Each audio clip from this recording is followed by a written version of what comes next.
बिस्मिल्लाहिर्रहमानिर्रहीम। अज़ीज़ तलबा व तलबात, जिस तरह के आपको मालूम है कि हम ऑनलाइन में अपना रेस्पिरेटरी सिस्टम कल स्टार्ट कर चुके हैं। तो अज़ीज़ तलबा, रेस्पिरेटरी सिस्टम में हमने आपको रेस्पिरेटरी सिस्टम की डेफिनेशन और आपका इंस्पायरेशन और एक्सपायरेशन के बारे में आपको डिटेल से बताया था। हमने एनाटॉमी सेक्शन में भी इसको डिटेल से पढ़ा था। ठीक है, तो आज हमारा मेनली देखने को जो टॉपिक है वो आपका रेस्पिरेटरी सिस्टम का जो चैप्टर है उसमें आपकी पल्मोनरी वेंटिलेशन है। पल्मोनरी वेंटिलेशन क्या चीज़ है? तो पल्मोनरी वेंटिलेशन को ब्रीथिंग भी कहते हैं। पल्मोनरी वेंटिलेशन और ब्रीथिंग क्या चीज़ है? It is the exchange of air between the atmosphere and lungs. आपके जो लंग्स हैं, जो आपके रेस्पिरेटरी सिस्टम का मेन ऑर्गन है, जो स्टोरेज है आपके ऑक्सीजन का, जो ऑर्गन आपके हार्ट को, आपके दिल को ऑक्सीजनेटेड ब्लड प्रोवाइड करता है, वो लंग्स है। उसके और एटमॉस्फेयर जो बाहर है, आपका एनवायरनमेंट है, इसमें जो ऑक्सीजन का, एयर का जो एक्सचेंज हो रहा है, लेना देना हो रहा है। एक्सचेंज से क्या मुराद है? उससे मुराद ये है कि ऑक्सीजन आपकी बॉडी में जाती है और कार्बन डाइऑक्साइड आपकी बॉडी से बाहर फ़िज़ा में आती है। तो इसको पल्मोनरी वेंटिलेशन कहते हैं या ब्रीथिंग कहते हैं। जो एयर है मूव्स इनटू आपके लंग्स, इनटू योर बॉडी, इसको कहते हैं इंस्पायरेशन। और एयर आउट ऑफ लंग्स आपके बॉडी से बाहर जो जाती है वो भी एयर है, लेकिन उसको हम कार्बन डाइऑक्साइड कहते हैं। जो अंदर जाती है वो ऑक्सीजन है, ऑक्सीजनेटेड ऑक्सीजन वाली एयर है। जो बाहर आती है वो कार्बन डाइऑक्साइड फॉर्म में आती है। ठीक, it travels from region of high air pressure to region of lower air pressure. ये हाई एयर प्रेशर से लोअर एयर प्रेशर की तरफ मूव करती है। तो आपकी इसमें नोट्सों की स्टेटमेंट के हवाले से, pulmonary ventilation is a cyclic process by which fresh air enter the lungs and equal volume of air leaves the lungs. Pulmonary ventilation क्या है या रेस्पिरेटरी माइन्यूट वॉल्यूम क्या है? ये वो वॉल्यूम है जिसमें फ्रेश एयर जितनी आपकी बॉडी में इंटर हो रही है इतनी ही आपकी बॉडी से बाहर निकल रही है। Basically it is a volume of air moves in and out of lungs पर minute of time in a quick breathing. It is respiratory minute volume, RMV भी इसको कहते हैं, रेस्पिरेटरी माइन्यूट वॉल्यूम या रेस्पिरेटरी मिनट वॉल्यूम इसको आप कह सकते हैं। तो जो एक मिनट में आपके बॉडी से एयर का बाहर जाना और आपकी बॉडी में एयर का दाखिल होने का ये जो पीरियड है, इसको पल्मोनरी वेंटिलेशन का नाम दिया था। बेसिकली इसमें हो क्या रहा है? हो ये रहा है कि ऑक्सीजन आपकी बॉडी में जितनी इंटर हो रही है इतनी कार्बन डाइऑक्साइड आपकी बॉडी से बाहर जा रही है। तो पर मिनट ऑफ टाइम जितना इनका ये एक्सचेंज हो रहा है, ये आपका पल्मोनरी वेंटिलेशन या रेस्पिरेटरी वॉल्यूम कहलाता है। तो बेसिकली आपका जो, अगर थोड़ा सा मैं डायग्रामेटिकली मैं इसको आपको थोड़ा सा बताऊं, तो आप देख रहे हैं किस तरह से आपका इंस्पायरेशन और एक्सपायरेशन का अमल हो रहा है। और सम सेकंड्स के लिए जब रेस्ट होता है तो उसमें क्या है, जब रेस्ट हम देखते हैं आपके स्टर्नम, आपके डायफ्राम, जो आपके रिब्स हैं, उनकी आप लोकेशंस को नोट करें। ठीक है, और जब आपका इंट्रा पल्मोनिक प्रेशर जो है 760 मिली मरकरी होता है, जबकि इंट्रा प्लूरल जो प्रेशर है वो 756 मरकरी है। और जब आप इंस्पायरेशन में जा रहे हैं तो 760 जो आपका एटमॉस्फेरिक प्रेशर है उसमें आपका आपका जो पल्मोनिक प्रेशर है वो 758 तक चला गया है, जो कि नॉर्मल सूरत हाल में 760 है। और जो आपके इंट्रा प्लूरल जो प्रेशर है वो 754 हो गया है, कम हो गया है थोड़ा, जो कि नॉर्मल 756 है। इस तरह एक्सपायरेशन में आप देख रहे हैं कि नॉर्मल की रेंज वाला आपके रिब्स का जो इंट्राप्लूरल आपके आ रहा है वो 756 है, जबकि आपका इंट्रापल्मोनरी जो प्रेशर है वो इन्हांस हो गया है, रेस्ट से भी ज़्यादा चला गया, वो ऊपर से जब पुश हुई है तो 763 तक वो आपका पुश कर गया है। तो ये इस तरह से आपका एटमॉस्फेरिक प्रेशर जो है आपके ऑक्सीजन का, इसमें आपकी बॉडी में आना और आपकी कार्बन डाइऑक्साइड का बाहर जाना इसमें कंसिडर किया जाता है। बेसिकली जो आपकी पल्मोनरी वेंटिलेशन है, इसका जो नॉर्मल वैल्यू है ये 16,000 मिलीमीटर है। इसको आप दूसरे लफ्ज़ों में 0.6 लीटर भी कह सकते हैं। ठीक है, इसमें एक मिनट में जो आपका ये इसमें आपको वॉल्यूम का जो एक्सचेंज हो रहा है, ऑक्सीजन इतने वॉल्यूम में इंटर हो रही है और इतने वॉल्यूम में कार्बन डाइऑक्साइड बाहर जा रही है। अगर इसके हम कैलकुलेशन पे जब हम बात करते हैं कि आप इसको किस तरह से कैलकुलेट कर सकते हैं, तो कैलकुलेशन के हवाले से आपका पल्मोनरी वेंटिलेशन बेसिकली आप फार्मूलेटिकली इसको मैं डिस्क्राइब करूँ तो pulmonary ventilation is equal to tidal volume multiplied by respiratory rate. Respiratory rate क्या चीज़ है? नॉर्मल रेस्पिरेटरी रेट जो है वो 12 to 15 ब्रीथ्स पर मिनट आप ले रहे हैं। आप जितने सांस लेते हैं एक मिनट में वो 12 से 15 पर मिनट है। तो आपका जो एल्वियुलर वेंटिलेशन है वो कैलकुलेट हो जाती है किससे, जब उसको हम रेस्पिरेटरी रेट के साथ मल्टीप्लाई करते हैं तो वो आपको पर मिनट आपको आपकी ब्रीथिंग का लगाया जा सकता है, हिसाब आप लगा सकते हैं कि कितना आप उसमें कर रहे हैं। तो अगर आप इसको देखें बेसिकली आपका जो पल्मोनरी वेंटिलेशन है आपके टाइडल वॉल्यूम और आपका जो रेस्पिरेटरी रेट है उसका मल्टीप्लिकेशन है। तो टाइडल वॉल्यूम बेसिकली क्या चीज़ है? ये वो वॉल्यूम है जो एयर ब्रीथ करती है इन और आउट लंग्स। और सिंगल आपका जो नॉर्मल क्विट रेस्पिरेशन है उसकी जो नॉर्मल रेंज है वो 500 मिलीलीटर है, जिसको आप 0.5 लीटर के नाम से दे सकते हैं। तो टाइडल वॉल्यूम क्या हुआ जी? ये वो वॉल्यूम है, this is tidal volume is the volume of air breathe in and out. अंदर आ रही है एयर और आपके बॉडी से बाहर जा रही है, लंग्स से बाहर जा रही है in a single normal quiet respiration. ठीक है, एक लम्हे में जो जितनी अंदर आ रही है और जितनी बाहर जा रही है उसको आप टाइडल वॉल्यूम कहते हैं। तो उसमें वो आपका नॉर्मल जो वैल्यू है उसकी 500 मिलीलीटर है, जिसको आप 0.5 लीटर भी कह सकते हैं।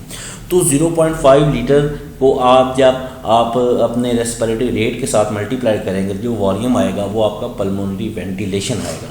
तो आपकी इसके मुताबिक साइंटिफिक वैल्यू इसके मुताबिक 1 मिनट में 12 से 15 दफ़े हम ब्रीथ करते हैं। तो अगर उसको टाइडल वॉल्यूम के साथ मल्टीप्लाई कर दिया जाए तो आपकी पल्मोनरी वेंटिलेशन आएगी। तो अगर आप स्लाइड के ऊपर देखें, tidal volume is equal to tidal volume is the sum of dead space volume and the alveolar volume. Alveolar volume क्या है? ये डिफरेंस है between the tidal volume and the dead space volume. ठीक है, तो आप टाइडल वॉल्यूम को जो आपका डेड स्पेसिस हैं उनके वॉल्यूम और एल्वियुलर का जो मजमूआ है वो आपका टाइडल वॉल्यूम। आपका एक क्विट में जितना वॉल्यूम आप कंटेन कर रहे हैं आपके लंग्स उसको टाइडल वॉल्यूम कहते हैं। जब उसको रेस्पिरेटरी रेट के साथ मल्टीप्लाई किया जाए तो आपका पल्मोनरी वेंटिलेशन आ जाता है। ये क्लियर कट है, इसमें कोई कन्फ्यूजन वाली चीज़ नहीं है। अगर हम बात करें कि मैकेनिज्म कैसे है, पल्मोनरी वेंटिलेशन हो कैसे रही है, तो जो आपके लंग्स हैं वो एक्सपैंड करते हैं और कंट्रैक्ट करते हैं। इस चीज़ का तो आपको अंदाज़ा है ना कि उनकी कंट्रैक्शन और एक्सपेंशन से वर्किंग हो रही है। तो ये बेसिकली 2 तरीक़ों से एक्सपैंड करते हैं। First one by downward and upward movement of diaphragm. आपको लास्ट स्लाइड में डायाफ्राम के बाद दिखाया ना, डायाफ्राम है ये आपकी डायाफ्राम है। ठीक है, हमने आपको बताया था एब्डोमिनल कैविटी की जो आपकी शीट कवर कर रही है। ठीक है, तो by downward and upward movement of diaphragm pulmonary ventilation और elevation and depression of ribs. आपकी जो रिब्स हैं वो डिप्रेस होती हैं या एलिवेट होती हैं। इन 2 तरीक़ों से आपका जो पल्मोनरी वेंटिलेशन है वो अपना वर्किंग परफॉर्म कर रहे हैं। अगर जब आप इंस्पायरेशन में हैं, आप ऑक्सीजन इनटेक कर रहे हैं तो मसल्स ऑफ डायाफ्राम जो है वो कंट्रैक्ट करते हैं और ये लेस डोम शेप हो जाते हैं। डोम शेप आपको पता है ना, डायाफ्राम डोम शेप है, तो वो लेस डोम। अगर आप इधर देखें स्लाइड में तो जब आप इंस्पायरेशन में हैं तो आप देखें ये इनकी जो डोम शेप, ये देखें नॉर्मल शेप में, ये देखिए ना आपकी डायाफ्राम डोम शेप बन रही है। ठीक है ना, तो जब आप इंस्पायरेशन में जा रहे हैं तो इसको देखें ये dome shape less dome shape है, लेकिन वही आप एक्सपायरेशन में देख रहे हैं पूरी वो डोम शेप और नॉर्मल वाली ई कंटेन कर गया है। तो जब आपका वेंटिलेशन में देखते हैं तो मसल्स जो आपके डायाफ्राम के हैं वो कंट्रैक्ट करते हैं और लेस डोम शेप हो जाते हैं। ठीक है, और आप नीचे की तरफ देखें, ये बेसिकली नॉर्मल देखें ये इनकी लेंथ है, तो यहाँ ये नीचे की तरफ आ गए हैं, डाउन हो जाते हैं। ठीक है, और जो उनका इंटरकॉस्टल मसल्स जो हैं आपके मसल रिब्स में जो आपके मसल्स हैं, ये आपकी जो रिब्स केज है इनके दरमियान में जो मसल्स हैं जिनको आप इंटरकॉस्टल मसल्स कहते हैं ये भी कंट्रैक्ट कर जाते हैं। और आपकी जो रिब्स हैं ये रिब केज जो आपका अपवर्ड मूव करता है, ऊपर की तरफ जा रहा है। अब देखें नॉर्मल रिब केज कैसे है और यहाँ आप देखें आपका ऊपर चला गया है। ये रिब केज आपका क्या कर रहा है, बेसिकली ये मूव अप कर रहा है। ठीक है, जो स्पेस आ रही है आपकी चेस्ट कैविटी में वो इंक्रीज़ हो रही है। आप देख रहे हैं इसकी स्पेस आपकी चेस्ट कैविटी में किस तरह से इंक्रीज़ हो रही है। ठीक है, जो प्रेशर है आपके लंग्स वो डिक्रीज़ हो जाता है। और आपके लंग्स देखें एक्सपैंड हो रहे हैं, ठीक है, और जो एयर है वो आपके लंग्स में इजीली मूव कर सकती है। तो इस तरह से एक स्कीम बनती है कि आपका जो मसल्स हैं, रिब केज है वो कंट्रैक्ट करता है, रिब आपकी ऊपर को जाती हैं और आपकी चेस्ट कैविटी जो है इंक्रीज़ हो जाती है। चेस्ट कैविटी इंक्रीज़ होगी तो आपके लंग एक्सपैंड कर जाए, लंग एक्सपैंड करेंगे तो जगह वॉल्यूम बन जाएगा, जिससे आपके ऑक्सीजन आपकी बॉडी में इनटेक हो जाती है, आपके लंग्स में इनटेक हो जाती है। जबकि वाइस वर्सा इसके अपोजिट है एक्सपायरेशन, उसमें आपके जो मसल हैं रिब के वो रिलैक्स करते हैं, वो कंट्रैक्ट नहीं करते। आप देख रहे हैं एक्सपायरेशन में तो रिलैक्स कर रहे हैं, ठीक है। तो जो कि रिब केज है वो इनवर्ड की तरफ, आप देख रहे हैं इनवर्ड की तरफ आपका रिब केज जा रहा है, इनवर्ड, ठीक है, और आपका जो डाउनवर्ड की तरफ भी आ रहा है आपका रिब केज, ठीक है। जो डायाफ्राम है वो रिलैक्स कर रही है और देखें वो डोम शेप अपनी उसमें दोबारा आ गई है। जो स्पेस है चेस्ट कैविटी में वो डिक्रीज़ हो जाती है, तो आपका जो मिनिमम जो प्रेशर है आपके लंग्स का वो इनके, जिसकी वजह से जब प्रेशर इंक्रीज़ होगा तो मैक्सिमम जो आपकी कार्बन डाइऑक्साइड जो एयर है आपके लंग्स से इजीली पास आउट हो जाएगी, बाहर को चली जाएगी। तो इस तरह से आपका जो पल्मोनरी वेंटिलेशन का फिनोमिना है वो परफॉर्म हो रहा है। बेसिकली जैसे स्लाइड के पे लिखा हुआ downward and upward movement of diaphragm to lengthen और shorten the chest cavity, chest cavity को बढ़ा देगा या कम कर देगा, और elevation and depression of ribs to increase and decrease the anteroposterior diameter of the chest cavity. तो इस तरह से ये आपका कंसिडर किया जा रहा है। अगर हम अपनी बात को आगे बढ़ाएं कि लंग्स वॉल्यूम क्या है, लंग्स कैपेसिटी क्या है, उस पर जब हम बात करने जाते हैं तो ये basically it is the maximum volume of air the lungs can be accommodate और सम ऑफ ऑल वॉल्यूम कंपार्टमेंट्स और volume of air in the lungs after maximum inspiration. ये वो वॉल्यूम है कि जब आपके ऑक्सीजन आपके लंग्स में जाती है तो जितना वो वॉल्यूम कंटेन कर सकते हैं उसको स्टैटिक वॉल्यूम है। बेसिकली ये आपके लंग्स का लंग वॉल्यूम क्या है जी, ये स्टैटिक वॉल्यूम है, आपकी एयर ब्रीथ कर रही है किसी भी सिंगल बॉडी में। तो जब ये वॉल्यूम जब रिप्रेजेंट करता है एयर के वॉल्यूम को जो लंग्स में प्रेजेंट होता है, स्पेसिफिक स्टैटिक कंडीशन जो आपकी है, आपकी पोजीशन, आपके थोरैक्स की जो स्पेसिफिक पोजीशन है, ठीक है, जो आपका लंग्स वॉल्यूम है ये बेसिकली इसकी 4 टाइप्स का है। तो लंग वॉल्यूम क्या है जी, lungs volume are the static volume of air breathe by an individual, एक आदमी है उसकी जो ब्रीथ है का वॉल्यूम है, स्टैटिक वॉल्यूम है जो स्टेशनरी है। Each of these volumes represent the volume of air, ये वॉल्यूम ऑफ एयर को रिप्रेजेंट करता है जो प्रेजेंट है आपके लंग्स में, किसके under a specified static condition, specific position of thorax. तो इसमें टाइप्स में अगर हम बात करते हैं तो tidal volume, inspiratory reserve volume, expiratory reserve volume और रेजिडुअल वॉल्यूम, इसमें 4 टाइप्स हैं। टाइडल वॉल्यूम को टीवी भी कहते हैं एब्रीवेटेड फॉर्म में, और इस तरह इंस्पायरेटरी रिजर्व को आप इंस्पायरेटरी IRV कहते हैं और एक्सपायरेटरी रिजर्व को ERV कहते हैं, और इस तरह रेजिडुअल वॉल्यूम को आप RV का नाम भी देते हैं। तो अगर नोट्सों के हवाले से इसको हम थोड़ा सा देखें तो टाइडल वॉल्यूम जो बेसिकली है वो it is the volume of air breathe in and out of lung in a single normal quick respiration. अभी हमने ऊपर देखा है इसकी नॉर्मल वैल्यू 500, हम इसको जब आपके रेस्पिरेटरी रेट के साथ मल्टीप्लाई किया तो आपका नॉर्मल पल्मोनरी वेंटिलेशन आ गई। इसी को आप टाइडल वॉल्यूम कहते हैं जो आपके नॉर्मल डेप्थ ऑफ ब्रीथिंग को शो करता है। जबकि इंस्पायरेटरी रिजर्व वॉल्यूम जो है वो inspiratory reserve volume is a additional volume of air that can be inspired forcefully after end of normal inspiration। जब आप नॉर्मल इंस्पायरेशन हो गई है उसके बाद फोर्सफुली अगर आप इंस्पायरेशन दोबारा करने की कोशिश कर रहे हैं तो जो एयर आपके लंग्स में जा रही है उसको इंस्पायरेटरी रिजर्व वॉल्यूम कहते हैं। तो वो आपका 3300 मिलीलीटर तक हो सकता है, जिसमें आप 3.3 लीटर तक उसको कंसिडर कर सकते हैं।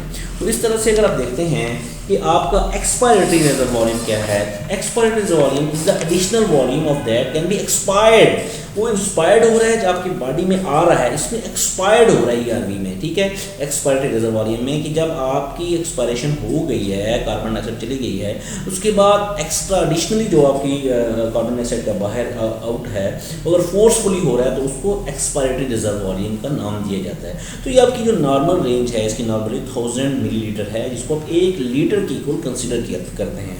इसी तरह आप जब रेजिडुअल वॉल्यूम की बात करते हैं तो रेजिडुअल वॉल्यूम में ये ऐसा वॉल्यूम है जो आपकी एयर रिमेन करती है in the lungs even after the force expiration, कि जो रेजिड्यू बच जाए, रिजर्वायर्स हैं जो एक्सपायरेशन के बाद भी जो ऑक्सीजन आपकी उसमें बच गई है वो रेजिडुअल वॉल्यूम कहलाती है। तो उसकी जो नॉर्मल रेंज है वो 1200 मिलीलीटर है। तो इसमें आप ये समझें कि आप लंग्स वॉल्यूम को इस तरह से कंसिडर करें कि ये वॉल्यूम है स्टैटिक वॉल्यूम जो आपके लंग्स में रहता है। इसकी 4 टाइप्स हैं। सबसे पहले टाइडल वॉल्यूम जो 1 मिनट में आप एक लम्हे में आपका जो इंस्पायर हो रही है, आपका ऑक्सीजन आ रहा है, ठीक है।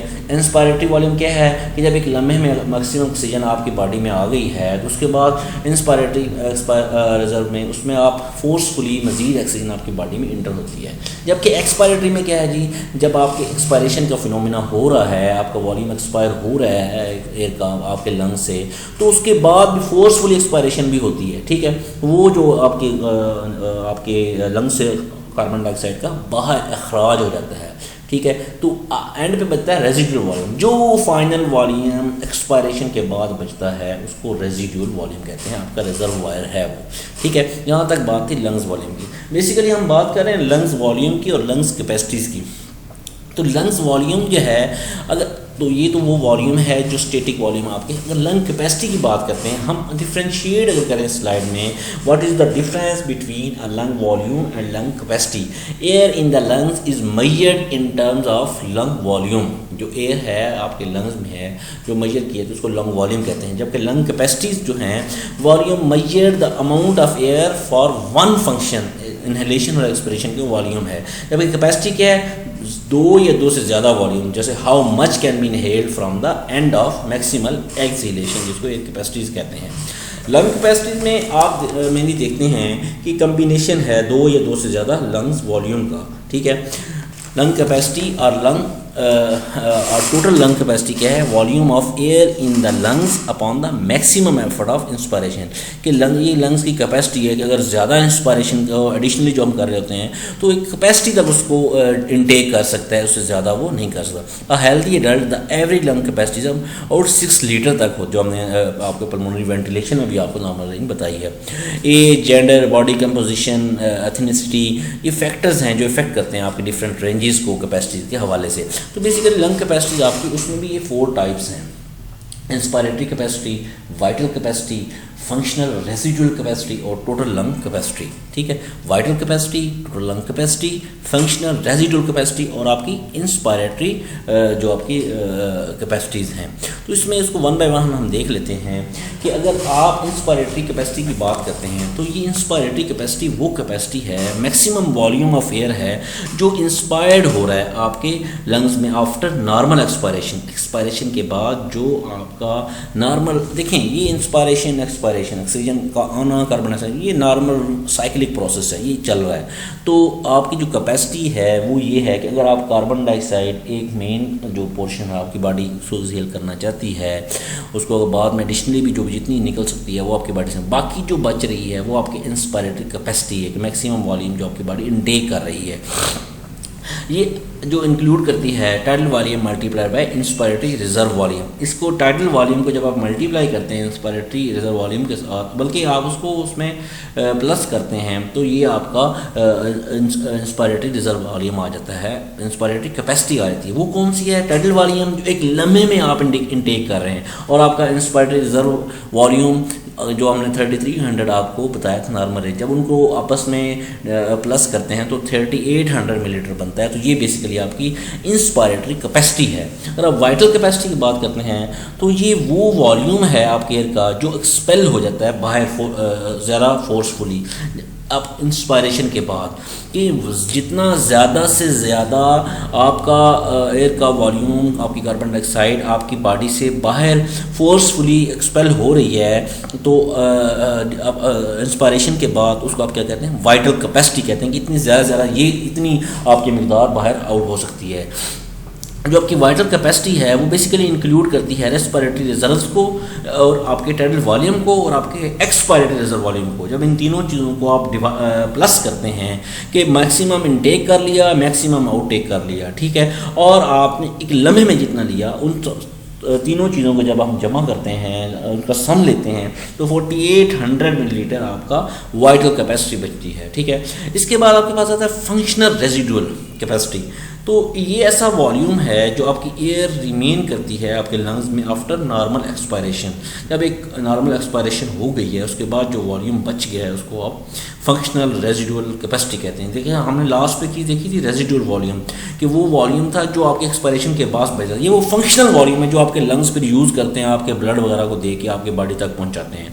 तो फंक्शनल रेजिडुअल कैपेसिटी जो है वो क्या क्या इंक्लूड करती है, basically expiratory reserve volume and residual volume को। जब हम रेजिडुअल वॉल्यूम की 1000 हमारे पास नॉर्मल मिकदार और एक्सपायरेटरी रिजर्व वॉल्यूम की एक्सपायरेटरी की वॉल्यूम की हमारे पास 1000 मिकदार है और रेजिडुअल वॉल्यूम हमारे पास 1200 है। तो इसको जब हम सम करते हैं तो ये हमारा 2200 मिलीलीटर जो आपका फंक्शनल रेजिडुअल कैपेसिटी बचती है।